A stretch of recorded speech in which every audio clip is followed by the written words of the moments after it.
হচ্ছে সমস্ত ধর্মের লোক ভারতে বসবাস করতে পারবে, কিন্তু একমাত্র মুসলমান বলে তারা ভারতে বসবাস করতে পারবে না। তারা কি ভুলে গেছে বিগত প্রায় 200 বছরের ব্রিটিশদের বিরুদ্ধে আন্দোলন করতে গিয়ে যে হাজার হাজার নেতা কর্মী নিহত হয়েছিলেন, যাদের মাত্র 92,000-এর নাম ভারতীয় গেটে লেখা আছে, তার মধ্যে 72,000 হচ্ছে মুসলমান।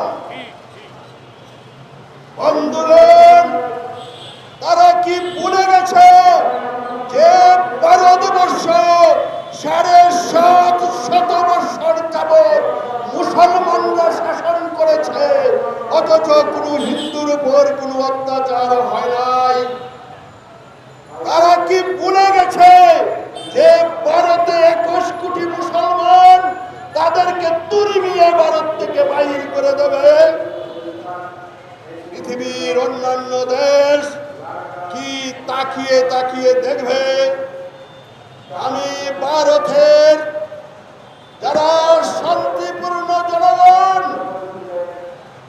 যারা মোদির এই উগ্র সাম্প্রদায়িকতার বিরুদ্ধে ইতিমধ্যেই কথা বলেছেন, তাদেরকে আমি বলবো, আপনারা মোদির আহ্বানীর এই ষড়যন্ত্রের বিরুদ্ধে রুখে দাঁড়ান।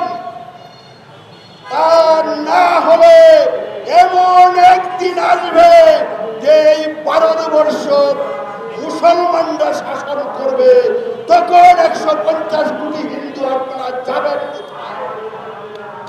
বন্ধুগণ, আজকে আমাদের কষ্ট হয়, মুসলমান বলে যাদেরকে কথায় কথায় হত্যা করছে, মুসলমান বলে যাদেরকে আজকে সীমান্তে পুশকিন করছে, তারা কিন্তু ভারতের নাগরিক।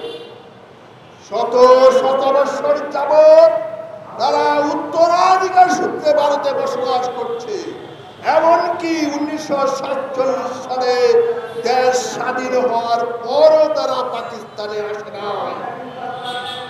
বন্ধুগণ, আমি পরিশেষে একটি কথা বলতে চাই, যেটা মৌলানা ভাসানী বলেছিলেন ইন্দিরা গান্ধীকে।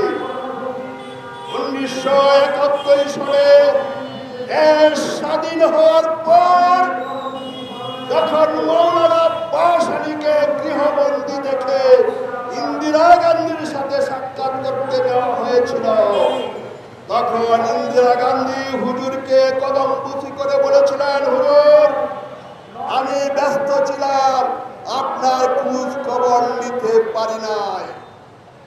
কিন্তু হুজুর বলেছিলেন, আমি তোমাকে ধন্যবাদ জানাই, কারণ তুমি 1 কোটি মানুষকে তোমার দেশে আশ্রয় দিয়েছিলে, বাংলাদেশের স্বাধীনতা সংগ্রামে রসদ জুগিয়েছ।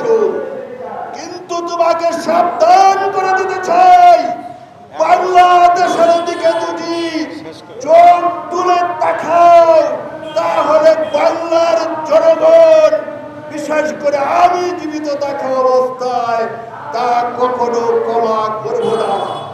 মৌলানা ভাসানী মরে গেছেন, কিন্তু আমরা তার উত্তরাধিকার রয়ে গেছি।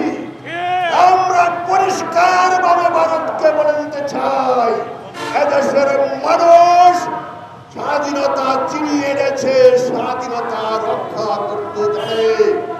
তাই সাবধান হওয়ার আহ্বান জানিয়ে, সকলকে ধন্যবাদ জানিয়ে আমি আমার বক্তব্য শেষ করছি।